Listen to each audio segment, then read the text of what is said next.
guys, so now we're going to do class 3, and if you look at the notes, you have my phone number there. I am available whenever you really need me. If it's not an urgent thing, I may not check my phone or reply immediately, but I am definitely there if you have any emergencies happening or need some advice. Phone number is the most direct way, but if you're wanting me to reply for like a thorough answer, email's the best. texasservicedogs@gmail.com. I also may email you from txsdcontact@gmail.com. That one is accessible by all of our board members, so that one may not be as direct. I don't log into that as frequently, but they are both connected to my phone. So first topic we're going to talk about is a touchy one. So the reason we are more picky towards accepting shelter dogs or dogs that are over 2 or are near 2 years old is because of the high fail-out rate from dogs that have not started to become service dogs from a young age. So I find that dogs that had been used to pet life have a troubling time switching over to a working life.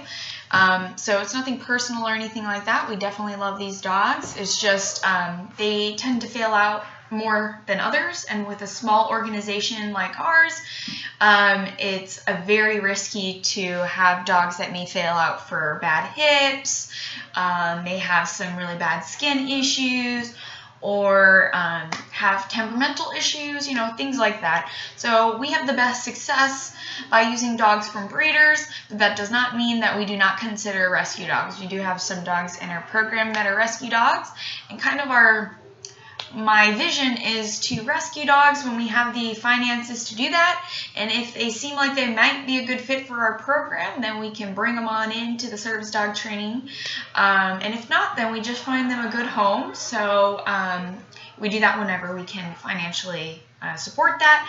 We are more inclined to help with rescue when we have donations to do so, or pledges. So if you see us randomly having a dog that would not at all fit the criteria for the service dog program, that's why. I'm a trainer. We can train most behavioral things, but we don't want to bring a dog that needs a lot of rehabilitation into being a service dog. It's just, we don't want to force dogs to do things that they may not like doing or aren't fit for. So it's a big financial and time commitment. It takes about 2 years to train a service dog fully. So if they fail out and end up having to be adopted as a pet, that's a lot of wasted resources. So we got to be smart with the dogs that we bring in. So the different dogs that our pups might be headed towards, not so much guide dogs, because I'm not a super expert on how to train them, and they're very hard to find anyways, but we have different styles that you will commonly see when you hear people talk about service dogs. There are assistance dogs, which most of our dogs go here.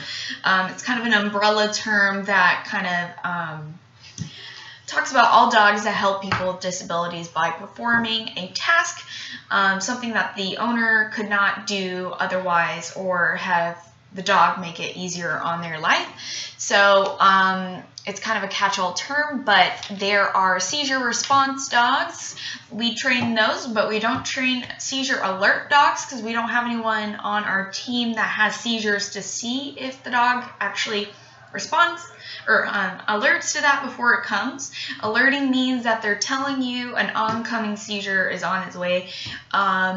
So it's a natural ability. Not all dogs can do that. More so about 15% I have seen in numbers have that natural ability. So if they can tell before, we just shape whatever alerting behavior they do, whether that's like panting, going in circles, like pawing at you, letting you know that you're going to have a seizure. That is a natural thing. So we shape it to more effective ways of telling the owner that they're about to have a seizure.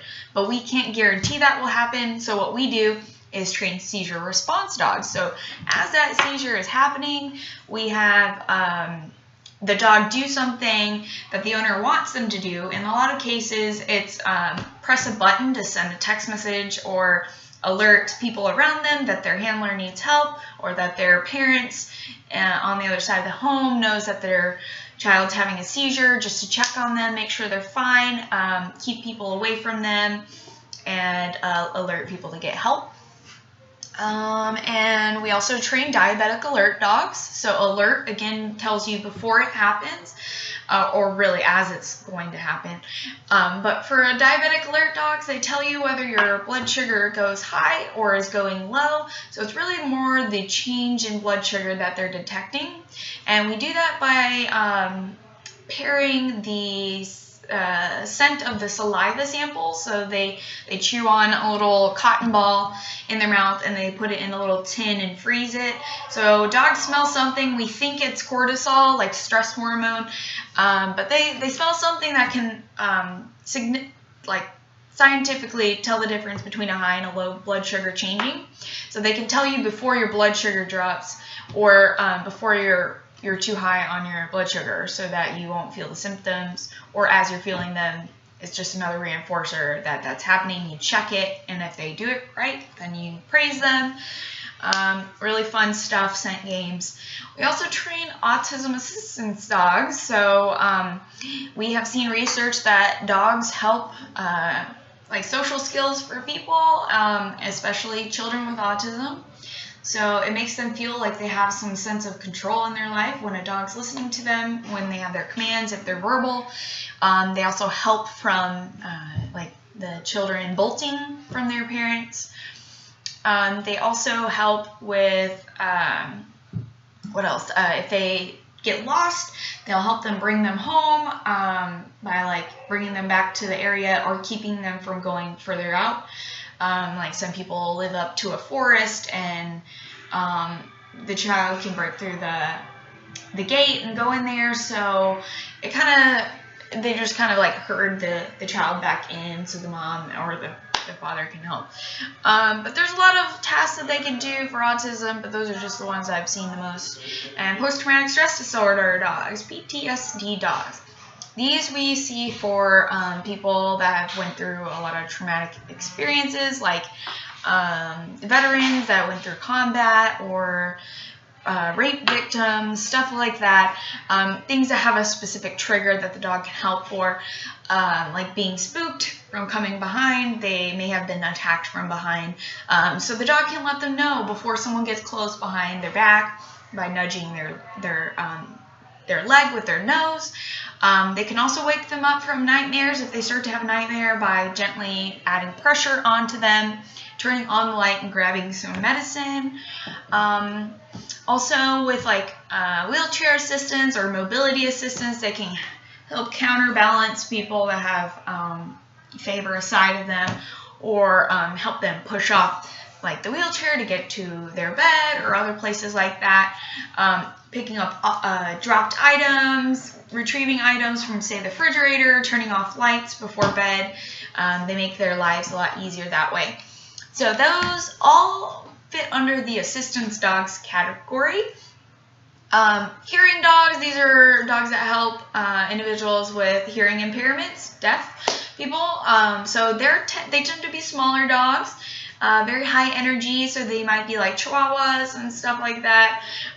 So they alert them to noises like, say, the doorbell ringing if they have frequently like people coming over, their alarm clock if they can't hear that, and they'll wake their owner up when that goes off. People calling their name from behind if they can't see them, talking to them, and stuff like that. So they're very helpful in that regard. And guide dogs are not actually called seeing eye dogs. They're actually called guide dogs. Seeing eye is actually a company, just like everyone calling a service dog a Texas service dog. It's like Seeing Eye is a company that is just very famous. And a very famous one in the United States is going to be the Guide Dogs for the Blind. They're a very large organization.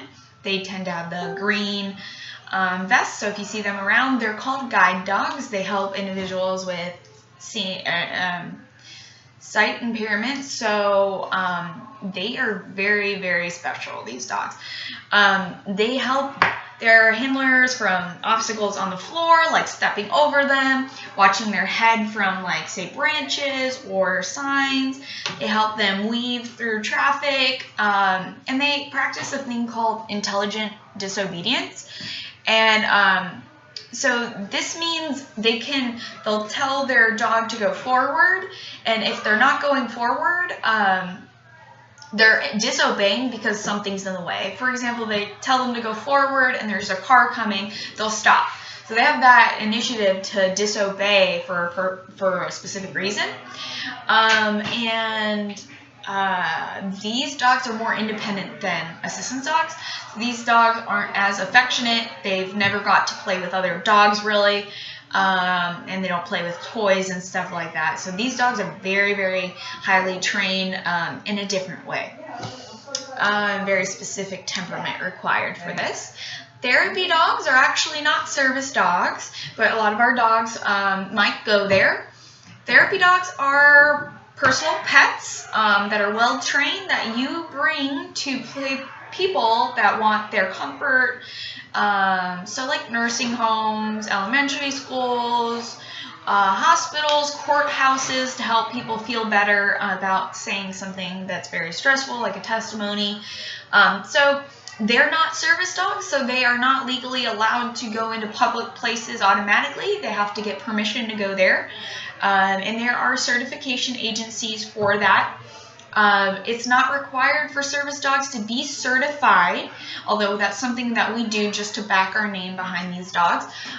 It's not a legal requirement, whereas therapy dogs is kind of more of a requirement to be certified, and there's a number of organizations for that, so it's pretty neat. They go through a very similar training process.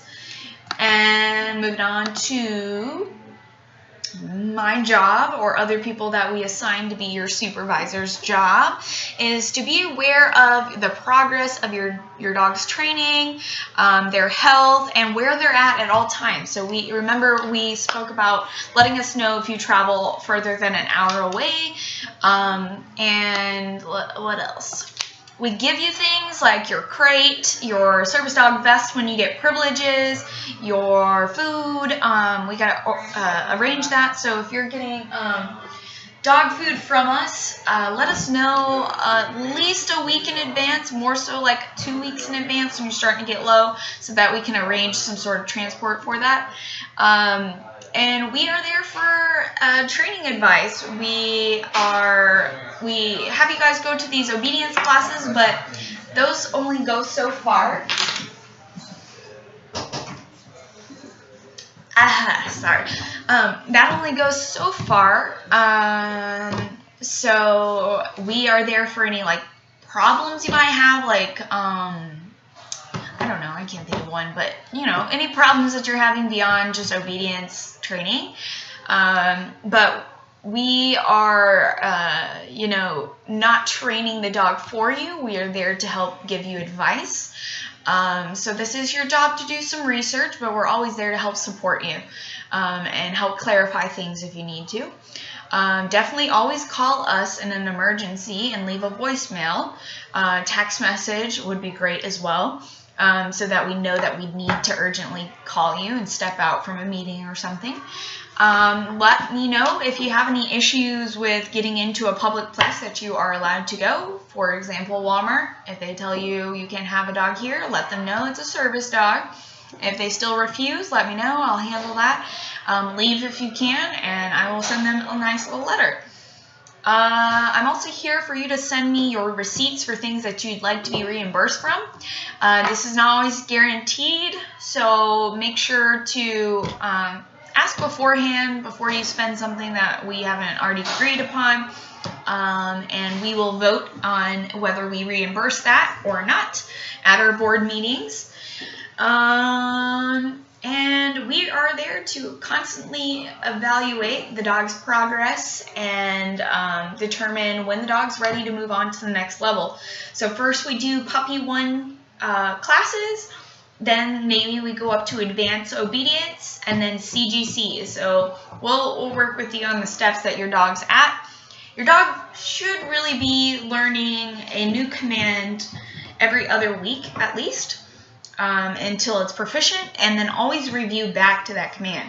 So we don't want a super trained, like super highly, like they're doing all these trained, like fancy things. We more so care about the obedience. So if you're not proficient on those things, then you may want to go backwards and work on that first before learning a new command. The dogs can sometimes get a little bored. So teaching them too many commands at once will bore them if they have nothing new to learn. And puppy sitters. So if you need a puppy sitter, we will do our best to find one and provide a list for you.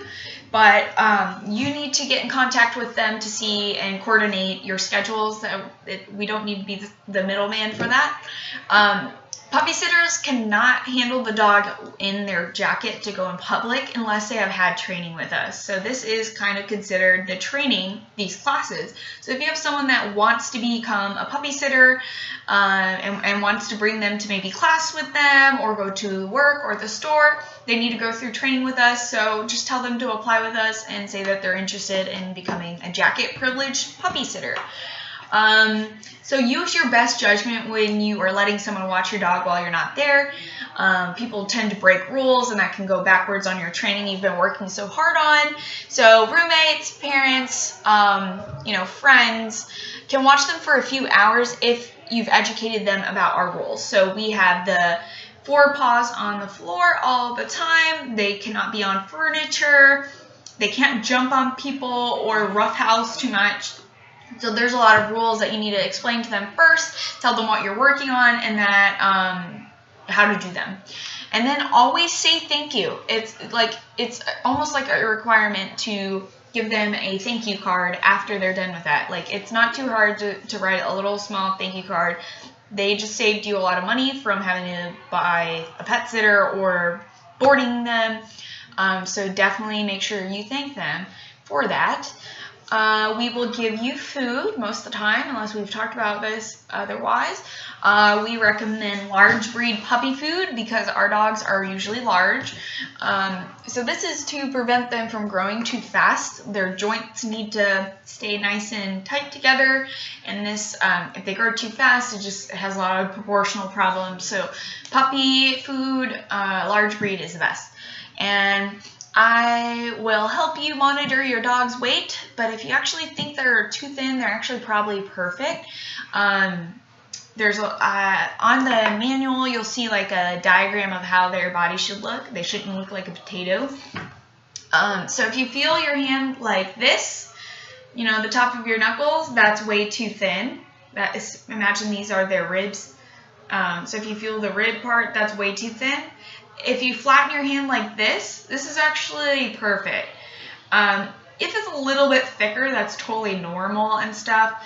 People may even comment that your dog's too thin, but they're actually not. So don't listen to them. They're not educated on this. This is when they're way too overweight. If you feel that part of it, and that feels like their ribs, they're too heavy, and that can do a lot of damage to their joints and their working ability. So keep them active and thin. If they're getting too heavy and you don't have extra time to exercise them, decrease their food amount. Don't feel offended if I say that your dog's getting a little heavy. It's not anything that you're doing. It's just they like to eat most of the time. We choose dogs that are food motivated. So when they're baby puppies, they need to be fed 3 times a day. We'll work out the feeding schedule. If they are like older, like 4 months old, they should start to be eating twice a day, and usually at least a cup and a half. We'll see based on each dog. And one thing you need to seriously watch out for is bloat. I will show you video of that. It's very nasty and scary and life-threatening, so you need to be very responsible about waiting 15 minutes before and after exercising to give them food or water. It's very risky for deep-chested, large-braid dogs. Don't let them roll around over excessively after eating or drinking a lot of water, because what bloat is a twist in their stomach, and they may require immediate surgery. So yeah, just be very careful of that. If they do end up getting that, they have a hunched back and they start like walking slow, and if that happens, you're getting really close to some dangerous time. But if you look on your manual, it's on there. Also, you want to only leave the food out for maximum 15 minutes. So if they haven't eaten in 15 minutes, then you probably want to pick it up and then maybe offer it again later, but we don't want to let them graze. So we want them to eat when it's time to eat, and that's it. A lot of people are on time schedules and all that stuff. So ooh, there's a lot more. So I'm going to stop this video and make another one. Thanks.